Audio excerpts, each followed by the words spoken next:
Hello class 10th, कैसे हैं आप लोग। तो आज हम लेके आ गए हैं मिडिल टर्म स्प्लिटिंग। ठीक है।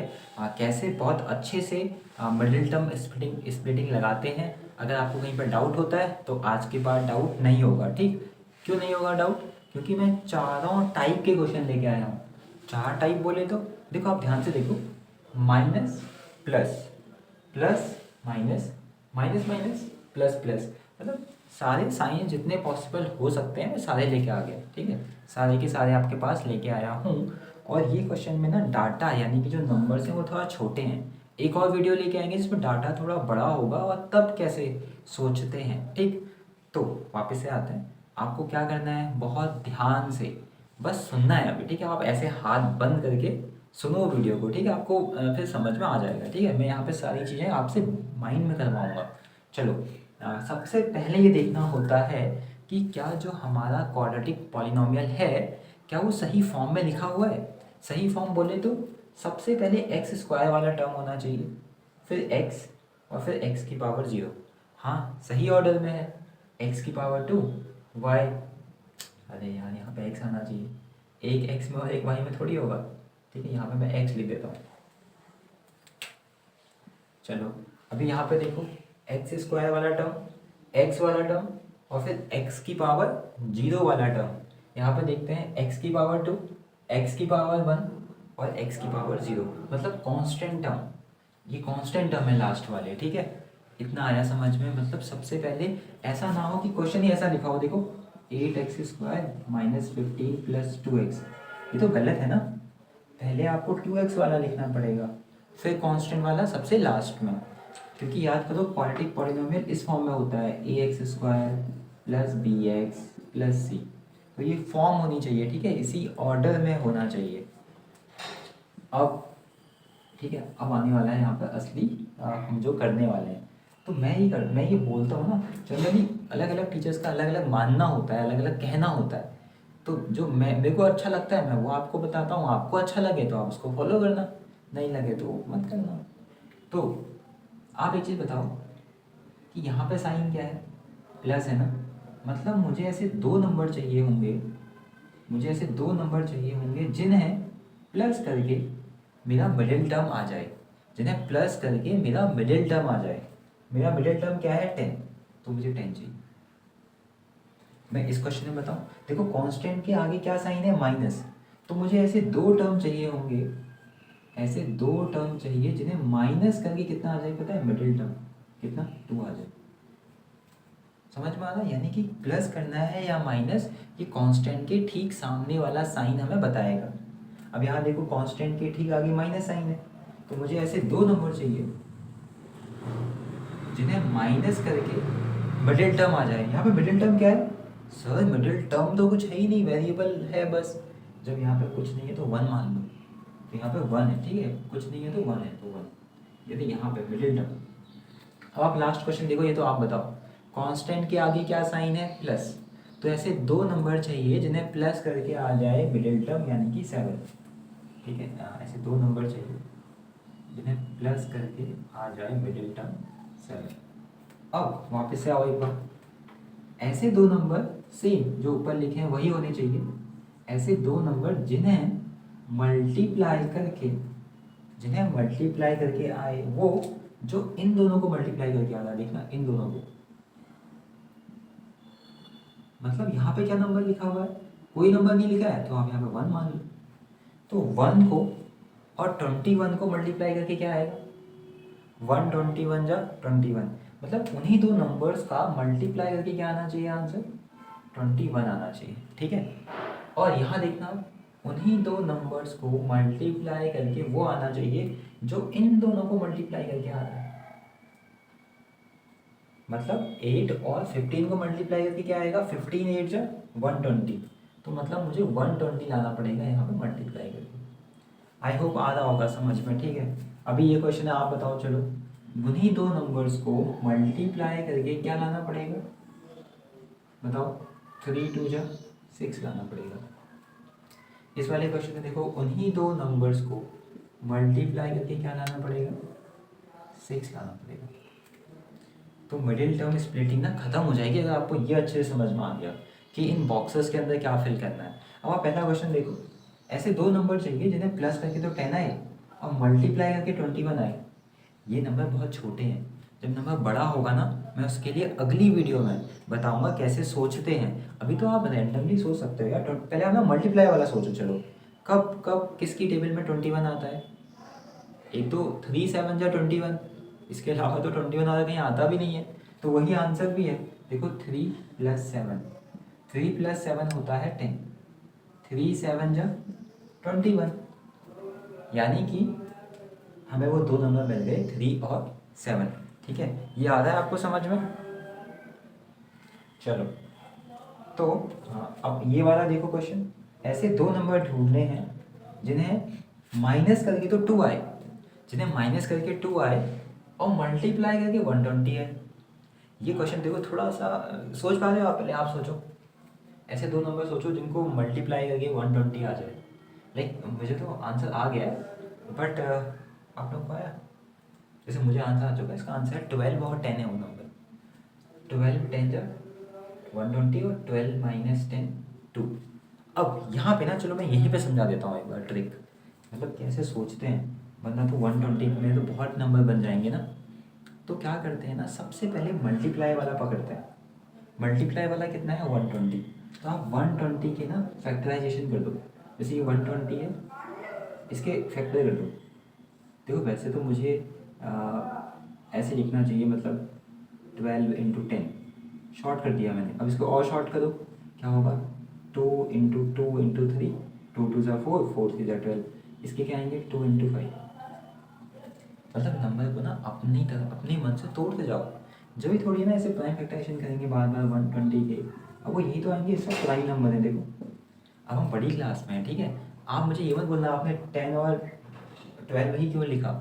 आपकी मर्जी है, आप लिख लो कुछ और लिख लो। आप 62 जा लिख लो, जैसे मैं समझाता हूँ। देखो हाँ, वैसे आंसर क्या है? देखो 2 कितनी बार है? 3 बार। 3 है एक बार, 5 है एक बार। मैं समझाना चाह रहा हूँ ना, आप पहले कैसे भी तोड़ सकते हो। देखो जैसे अगर मैंने इसको ऐसे लिखा होता, मान लेते हैं कोई ना बोलना चाहिए कि आप ऐसे लिख लो 2 × 60, वो भी तो 120 का होता है। तो अब देखो 2 तो आ चुका है 2। अब देखना इस 60 के क्या कर सकते हैं हम। हमने जो 60 याद है, 15 4 जा होता है, 15 4 जा। अब 4 के भी क्या होते हैं? 2 और 2। और 15 के क्या होते हैं? 3 और 5। देखो ये 2 2 ये है, ये 3 ये है, ये 5 ये है, ये वाला 2 ये है। मतलब आप कैसे भी करो आप आंसर तक ही पहुंचोगे। ठीक, तो अब आप देखो यहाँ पे आपको ना मल्टीप्लाई का टेंशन लेना ही नहीं है। क्यों? क्योंकि इन सबको मल्टीप्लाई करके अपने आप 120 आएगा। अब आप तो इनको सिलेक्ट करो। जैसे मान लेते हैं आपने इन तीनों को एक साथ सिलेक्ट किया, तो क्या बनेगा? 2 2 ज़ा 4, 4 2 ज़ा 8, तो नंबर बना 8। यहाँ से 3 5 ज़ा 15। क्या 8 और 15 का सब्ट्रैक्शन 2 होता है? नहीं। मतलब आपने जो पेयर लिया वो गलत हो गया। तो और ट्राई करो। जैसे आपने लिया 2 2 ज़ा, मैंने अब इन तीनों का लिया, ठीक है, इन तीनों का 2 2 ज़ा 4, 4 3 ज़ा 12 और 2 5 ज़ा 10। क्या इनका सब्ट्रैक्शन करके 2 आता है? हाँ। मल्टीप्लाई की टेंशन लेनी ही नहीं है, क्योंकि आपने उसी के तो फैक्टर किए हैं। ठीक है, प्राइम फैक्टराइजेशन किया है उसी का, यानी कि वो नंबर है 12 और 10। 12 - 10 होता है 2, 12 10 जा होता है 120। चलिए, आई होप ये आया होगा समझ में। तो अगले का आप बता रहे हैं आंसर मुझे। ऐसे दो नंबर ढूंढने हैं जिन्हें माइनस करके 1 आए और मल्टीप्लाई करके 6 आए। ऐसे दो नंबर हैं 3 और 2, 3 और 2, 3 और 2। अब यहाँ पे देखो मल्टीप्लाई करके आना चाहिए 6 और प्लस करके आना चाहिए 7। ऐसे दो नंबर हैं 6 1 जा 6, 6 + 1 कितना होता है? 7, और 6 1 जा होता है 6।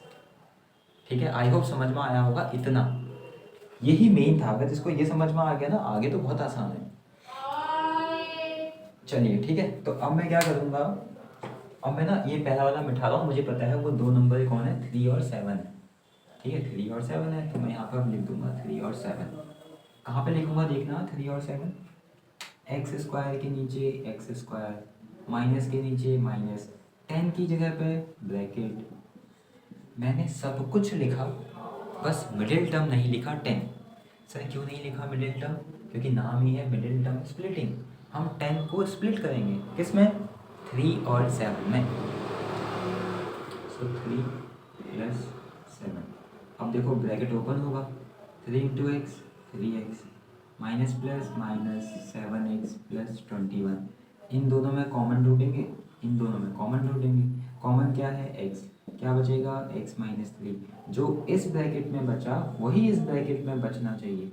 अब ऐसा यहाँ पे क्या लिखें, ऐसा यहाँ पे हम -7 लिखेंगे, ठीक। -7 क्यों, क्योंकि देखो minus minus 7 × x 7x minus minus plus 7 × 21। अब इन दोनों में क्या कॉमन है, इन दोनों में कॉमन है x - 3। पहले वाले टर्म से क्या बचेगा x और दूसरे वाले से 7। अब क्योंकि हम पढ़ रहे हैं find the zeros, middle term splitting के थ्रू हम जीरोस निकालना चाहते हैं। तो याद है मैंने आपको इससे पहली वाली वीडियो में बताया था कि x की ऐसी क्या वैल्यू लें कि पूरे का आंसर जीरो आ जाए, पूरे का आंसर जीरो आ जाए, पूरे का आंसर जीरो आ जाए, पूरे का आंसर जीरो आ जाए। तो आप बोलोगे यहाँ से या तो x - 3 = 0 होगा और या फिर x - 7 = 0 होगा। तो यहाँ से x की वैल्यू कितनी आ गई, 3। तो यहाँ से x की वैल्यू कितनी आ गई, 7। तो ये हमारा पहला सवाल यहाँ पे होता है ख़त्म। आई होप समझ में आया होगा, हमने पूरा क्वेश्चन कर दिया है मिडिल टर्म स्प्लिटिंग से। सिमिलरली देखो ये क्वेश्चन भी कर सकते हैं, हमें वो दो नंबर मालूम चल चुके हैं 12 और 10। तो आइए इसको करते हैं, 12 और 10 है हमारे नंबर, ठीक। तो यहाँ पे हम लिखेंगे 8x² प्लस, देखो मैंने 2 नहीं लिखा, 2 की जगह क्या लिखूँगा, 12 - 10। अब इसको ओपन करेंगे, 8x² plus 12x minus 10x minus 50।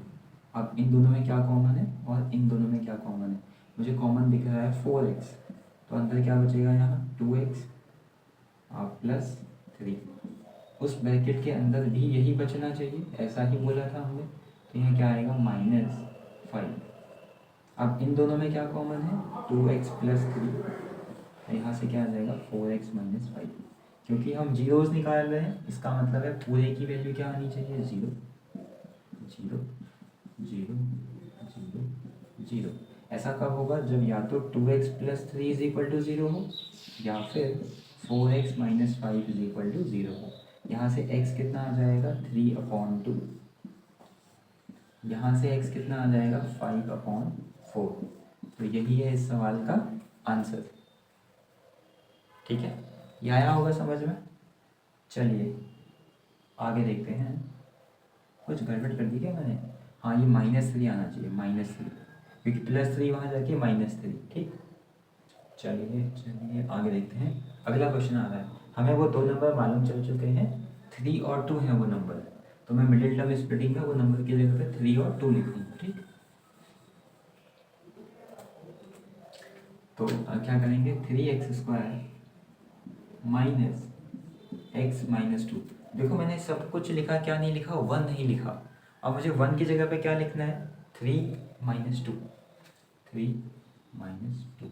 अब इसको ओपन करेंगे, 3x² minus 3x plus 2x minus 2। ये प्लस क्यों आया मालूम है, क्योंकि माइनस माइनस प्लस हो चुका है, ठीक।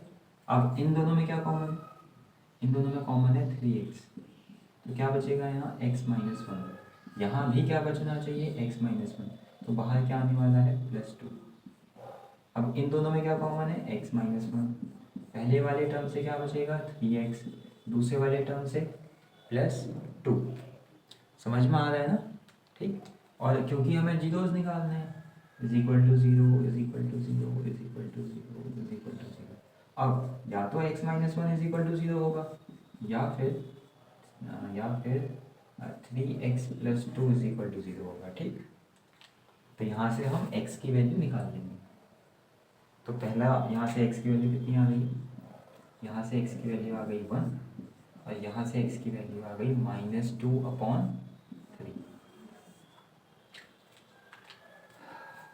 ठीक है। ठीक है, समझ में आ रहा है। चलिए अगला क्वेश्चन देखते हैं, हमारा लास्ट क्वेश्चन है जिसमें आंसर आना है 6 और 1 है, ठीक। 6 और 1।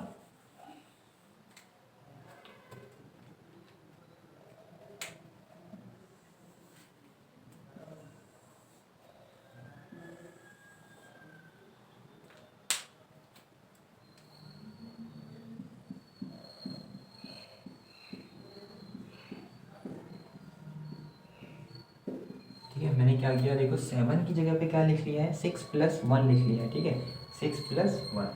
अब आप देखो 3x² +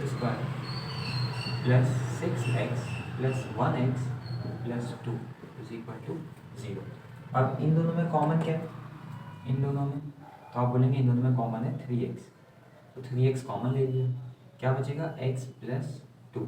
यहाँ से x + 2 बचा तो वहाँ से भी x + 2 बचना चाहिए। अब तो यहाँ क्या लिखेंगे, +1, कुछ और कॉमन है ही नहीं तो 1 लिख सकते हैं। ठीक है, अब इन दोनों में क्या कॉमन है, इन दोनों में कॉमन है x + 2, तो x + 2 मैंने कॉमन ले लिया, तो पहले वाले से बचेगा 3x और दूसरे वाले से बचेगा 1 = 0। तो या तो x + 2 = 0 होगा, या फिर 3x + 1 = 0 होगा। तो यहाँ से x की वैल्यू कितनी आ जाएगी, -2। यहाँ से x की वैल्यू कितनी आ जाएगी, -1/3। तो हमने अलग अलग टाइप के क्वेश्चन देखे। अभी जाना नहीं है, रुक जाओ, मैं बहुत अच्छी चीज़ें बताता हूँ लास्ट में। ठीक है, तो मुझे अभी कुछ और चीज़ें बतानी है एक्चुअल में। मिडिल टर्म स्प्लिटिंग के थ्रू हमने चारों अलग अलग टाइप के क्वेश्चन देखे। अलग अलग टाइप मतलब minus plus, plus minus, minus minus और प्लस प्लस। अब मैं एक काम करता हूँ, ठीक है, एक काम करता हूँ, ये आप ना पहले ये वाला क्वेश्चन देखो।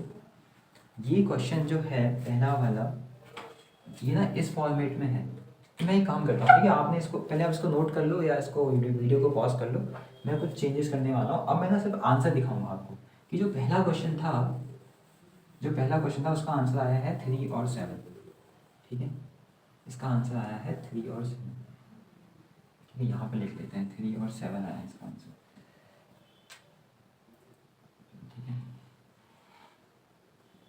= 0 था, तो इसके आंसर क्या आए हैं, 3, 7 आंसर आए हैं। ठीक है, अब जो क्वेश्चन नंबर 2 था वो क्या है, 8x² + 2x - 15 = 0। इसके आंसर आए हैं -3/2 और 5/4। जो तीसरा क्वेश्चन है वो है 3x² - x - 2 = 0, और उसके आंसर आए हैं 1 और -2/3। जो फोर्थ क्वेश्चन है वो है 3x² + 7x + 2 = 0, और उसके आंसर आए हैं 2 और -2 और -1/3। ये ठीक है, बाकी सब हमें इन सब की जरूरत नहीं है।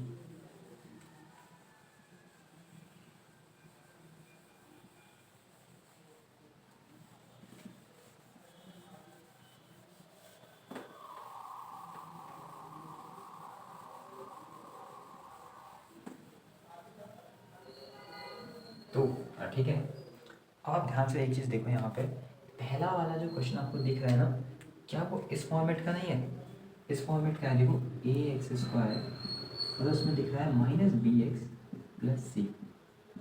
ठीक है, ध्यान से देखा आपने, मतलब यहाँ माइनस है यहाँ प्लस है। और ये वाला क्वेश्चन देखो एक बार, यहाँ है ax² + bx + c = 0। सर आप बताना क्या चाहते हो ये बताओ। मैं आपको बताना चाहता हूँ नेचर ऑफ रूट्स, कि रूट्स कैसे आते हैं। ध्यान से मेरी बात सुनना, बहुत ध्यान से।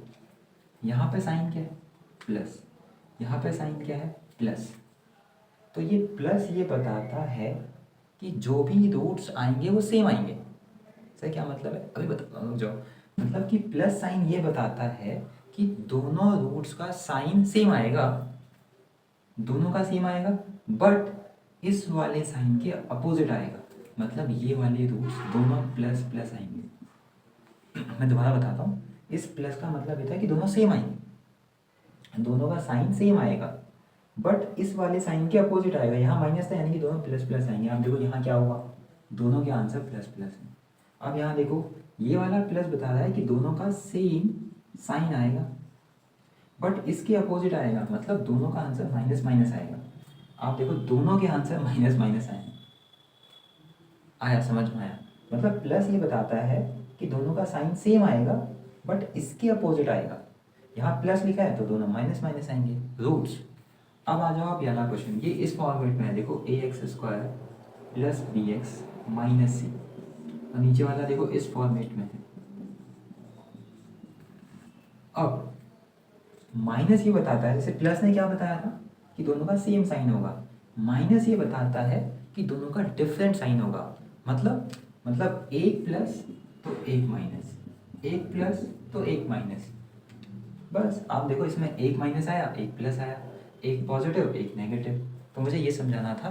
कभी कभी ना एग्जाम में बहुत लेंदी क्वेश्चन देते हैं 1 नंबर का और पूछते हैं इसके रूट्स कैसे आएंगे, both positive both negative, one positive one negative, none of these, या डोंट डू नॉट सेटिस्फाइड या डू नॉट डिफाइंड, ऐसे करके आता है। तो तब आप क्या करोगे, आप बस साइन देख लेना।